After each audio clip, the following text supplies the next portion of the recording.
En Plaza Podcast.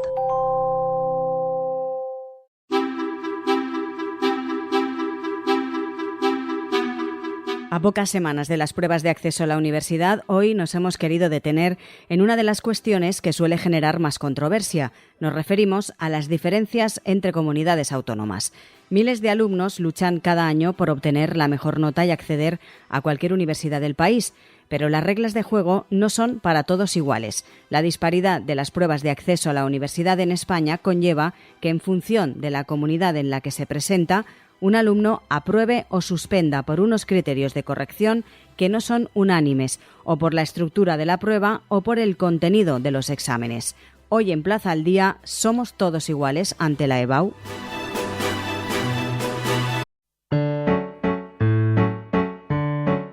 Si te gustan los libros, no deberías perderte La Plaza de las Letras. Repasamos cada programa un clásico. También reseñamos un libro, actual o no tanto.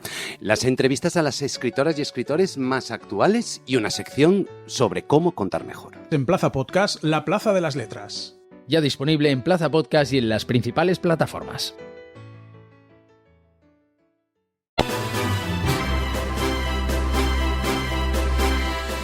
Como decíamos, Escuela de Todos ha realizado un estudio comparativo de las pruebas de acceso a la universidad en las 17 comunidades autónomas españolas.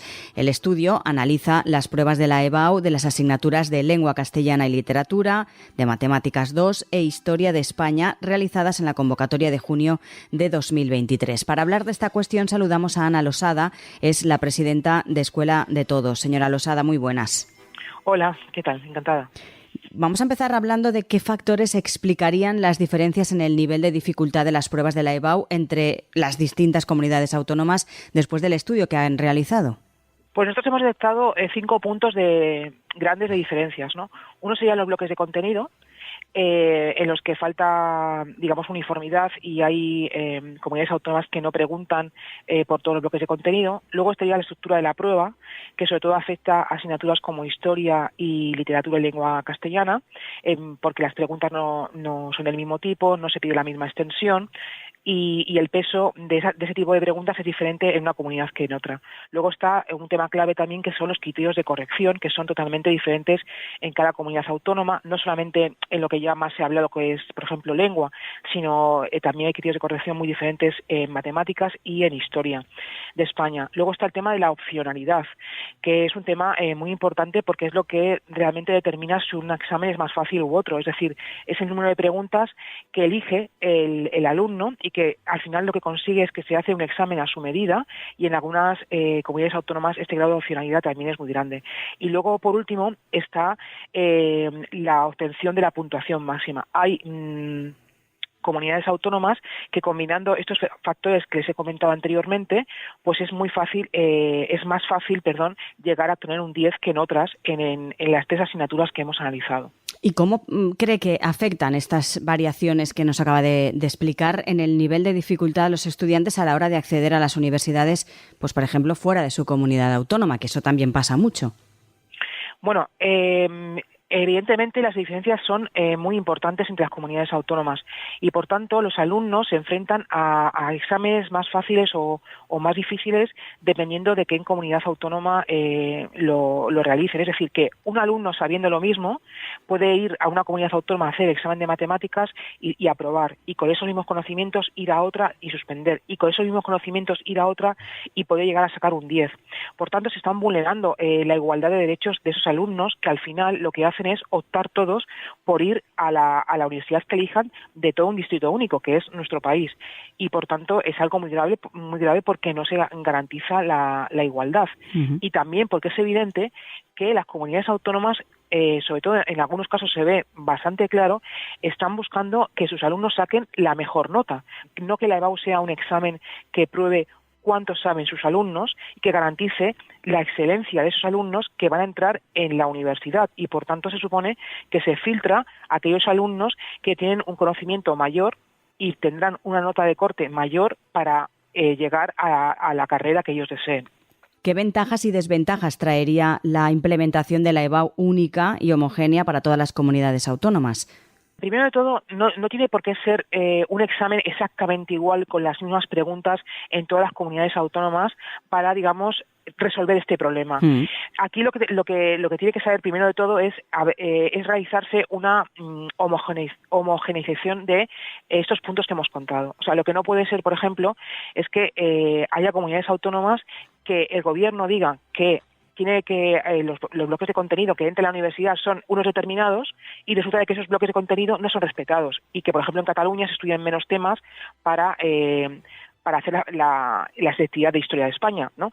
Entonces, es necesario que los criterios de corrección sí que sean los mismos, que todo el mundo respete los bloques de contenidos, que se limite la opcionalidad. Es decir, no puede ser que, por ejemplo, en Cantabria el alumno llegue a elegir el 70% de las preguntas y que en el mismo examen de Historia de España otra comunidad autónoma como Baleares solamente elija el 20%. Por tanto, son diferencias muy sustanciales. Insisto, no es la solución pasar drásticamente a una prueba exactamente igual, porque eso es muy difícil de conseguir. Claro, y sobre pero todo sí que también se pueden por las empezar a recortar diferencias entre que ya comunidades son autónomas. muy evidentes y algunas de ellas están incumpliendo el decreto que regula estas pruebas. Otra cosa que llama también mucho la atención es, por ejemplo, que con 5 faltas suspenderían en Extremadura, pero en Baleares, por ejemplo, mantendrían la nota con esas mismas 5 faltas, ¿no? Sí, hay casos como este o casos tan graves, por ejemplo, como en matemáticas, ¿no? Que en Castilla León, tú, por ejemplo, si cometes un error de cálculo, supone que te restan el 40% del apartado donde se ha cometido ese error. Y hay otras comunidades autónomas donde un error de cálculo no resta absolutamente nada. Por tanto, la diferencia es muy grande y es muy injusta, ¿no? Esas cosas se tienen que armonizar y, desde luego, el borrador que propone el Gobierno de España para la selectividad del 2025, estas cosas las tiene que solucionar. Y lo que hemos visto de ese borrador es que no soluciona ninguno de los grandes problemas que nosotros hemos identificado en las pruebas de selectividad. Algunos de esos problemas ya se ha hablado de ellos en otras convocatorias y quedan en, digamos, una alarma social que se produce en torno a la fecha de selectividad, luego nadie habla de ello y no se solucionan ni esos que son más conocidos como errores o diferencias, ni los que nosotros hemos descubierto. Porque para que la gente seguramente no nos controlemos de este tema, yo tampoco, me incluyo, ¿cómo será o cómo va a ser la nueva EBAU 2025? ¿Qué es lo que propone el Gobierno? El Gobierno dice, vamos a descontar un 10%, un máximo de un 10% por errores ortográficos.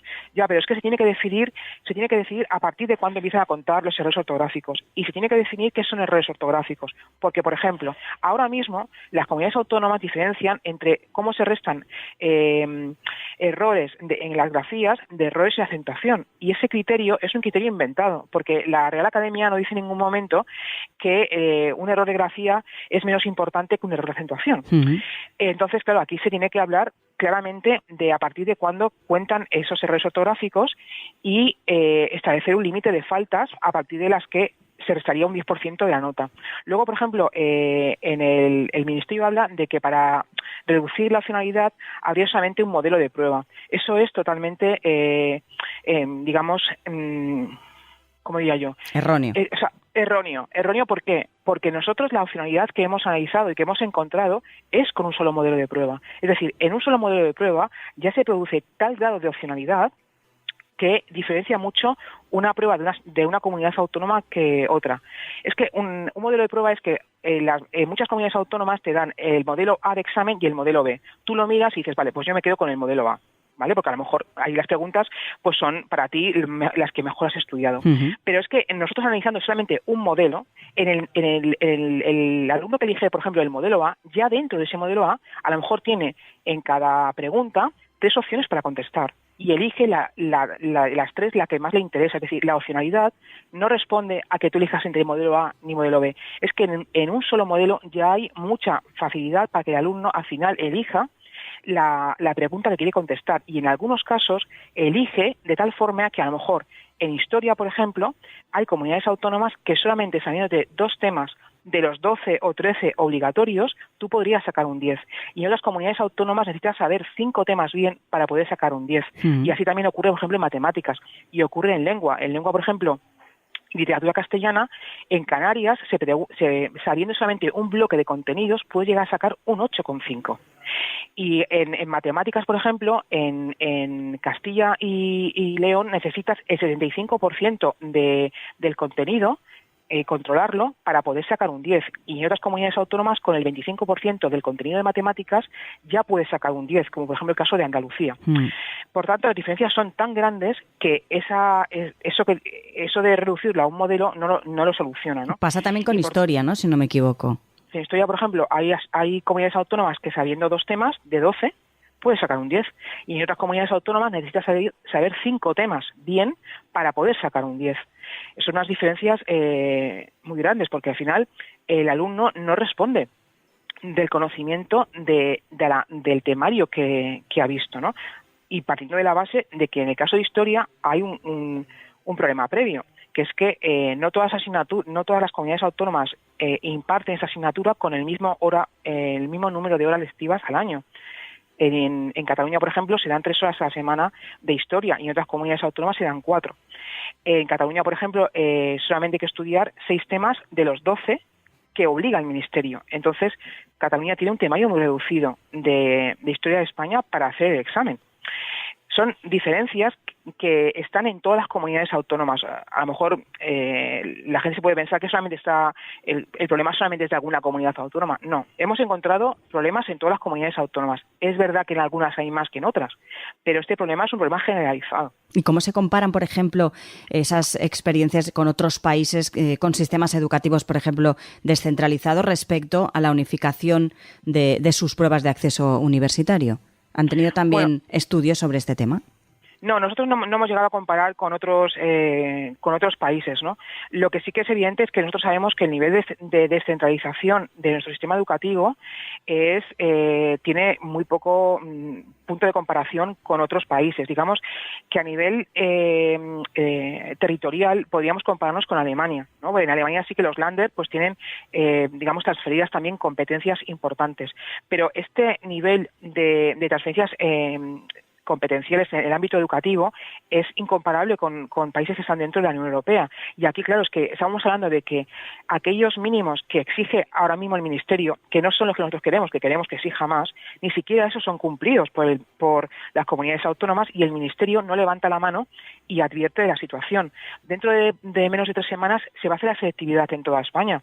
Sería el momento de que el Gobierno de España requiriera a las comunidades autónomas que les dijeran qué bloques de contenidos se van a preguntar, porque el decreto establece unos mínimos para preguntar. Si esos mínimos no se cumplen, no se está garantizando de que esas pruebas dentro de 3 semanas sean al menos, digamos, iguales en el aspecto de que pregunten por todos los bloques de contenido. No se puede solucionar el problema una vez que ya se ha producido. El Gobierno de España tiene competencias para requerir a las comunidades autónomas información que garanticen de que su decreto se está cumpliendo. ¿Y esas diferencias en las pruebas equivalen de alguna manera a las diferencias en el nivel que tienen los estudiantes? Porque muchos se van de sus comunidades autónomas a otras para estudiar una carrera.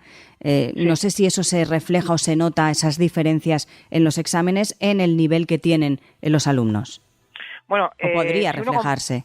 Sí, claro que se refleja porque le pongo un ejemplo, porque bueno, yo fui la autora de la parte de historia, es lo que tengo más en la cabeza, ¿no? Uh-huh. Cantabria, por ejemplo, es la comunidad autónoma que tiene un mayor grado de opcionalidad en el examen de historia. La que tiene un mayor grado de opcionalidad, casualmente, es la comunidad autónoma que en el 2023 sacó la nota de corte de ese examen más alta en toda España. Siempre decimos lo mismo, nunca hay una sola causa para un problema, siempre se unen más causas, pero claro, hay cosas que se evidencian y evidentemente lo que no es de recibo es que hay comunidades autónomas que tienen notas de selectividad que podemos decir que están en la parte alta de los cortes, ¿no? De niveles más altos, y que esas mismas comunidades autónomas han sacado puntuaciones desastrosas en PISA en los últimos resultados de PISA que se conocen. Entonces esto no puede ser, ¿no? No tiene lógica. Si tus alumnos están demostrando en las notas de PISA que son alumnos que hay competencias que no asumen correctamente, ¿cómo puede ser que luego esas comunidades autónomas tengan notas excelentes en selectividad? Y volvemos a insistir, es que hay muchos motivos para regular estas pruebas. La EBAU es la única prueba que podríamos decir única que se hace en los mismos días para la misma causa, con el mismo objetivo, que es entrar en un distrito único, que si se homogeneizan los criterios, podríamos conseguir saber realmente cuál es el nivel real de los alumnos dependiendo de su comunidad autónoma, y eso podría despertar las alertas y saber si hay sistemas educativos que no están funcionando bien y otros que están funcionando mejor. Y esa oportunidad la estamos desechando, porque la EBAU no solamente es injusta porque no tiene igualdad de oportunidades para los alumnos, es que también es injusto que una prueba que podría servir para testar cuál es el nivel de calidad de su sistema educativo se renuncie a ello, porque las comunidades autónomas juegan a que esa prueba sea lo más fácil para sus alumnos y conseguir nivel de cortes de notas altos para que sus alumnos puedan entrar en cualquier carrera. Y esto es injusto porque se produce una competencia desleal. Si un alumno de Galicia quiere hacer medicina en Asturias y su comunidad autónoma hace exámenes pues mucho más fáciles para el alumno, pues es normal de que haya alumnos gallegos que se vayan a la Facultad de Medicina en Asturias y a lo mejor le han quitado una plaza a un alumno en Asturias cuyos criterios de BAU eran mucho más duros. Y eso se está produciendo. Y también es injusto que sistemas educativos, como por ejemplo el de Castilla y León, que nadie puede discutir su calidad educativa porque los resultados así lo demuestran año tras año, pues sus alumnos tengan que competir con alumnos de otras comunidades autónomas que llegan allí a hacer carreras y que su nivel de exigencia no ha sido el mismo ni en la ESO, ni en el bachillerato, ni siquiera en la selectividad. Es un tema complicado, como estamos viendo, y de cara a las pruebas del año que viene, pues veremos lo que ocurre. Tenemos 17 sistemas educativos, además, que están funcionando de manera diferente. Incluso ni siquiera hay una igualdad en el pago de las tasas que se pagan para hacer el examen. Hay diferencias de 20 y 30 euros entre algunas comunidades autónomas y otras. Creo que se tiene que poner orden a todo esto para garantizar la igualdad de los alumnos. Y no se trata, como a veces el Ministerio de Educación intenta acusar a los partidos que piden un cambio en esta prueba, de hacer un examen exactamente igual el mismo día. No, creo que lo que se trata es de empezar a unir criterios y armonizarlos y que el sistema educativo funcione de la forma más equitativa posible. Pues veremos cómo acaba todo. Ana Losada, presidenta de Escuela de Todos, muchísimas gracias. A ti.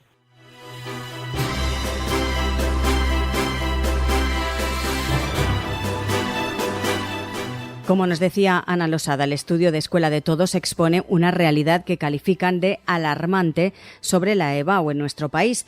Evidencia dice que las desigualdades existentes pueden influir negativamente en las oportunidades educativas de los estudiantes. La organización insta a una revisión de los criterios de evaluación para garantizar una educación equitativa y de calidad en todo el país. La respuesta del Gobierno y de las comunidades autónomas a estos hallazgos será crucial para el futuro del sistema educativo español y la igualdad de oportunidades para todos los estudiantes. Recuerden que tienen disponible todos los episodios de Plaza al Día, así como el resto de contenidos de Plaza Podcast en nuestra web plazapodcast.es. También en todas las cabeceras de Ediciones Plaza y también a través de las diferentes plataformas de podcast. Por último, les animamos a seguir a Plaza Podcast en las diferentes redes sociales.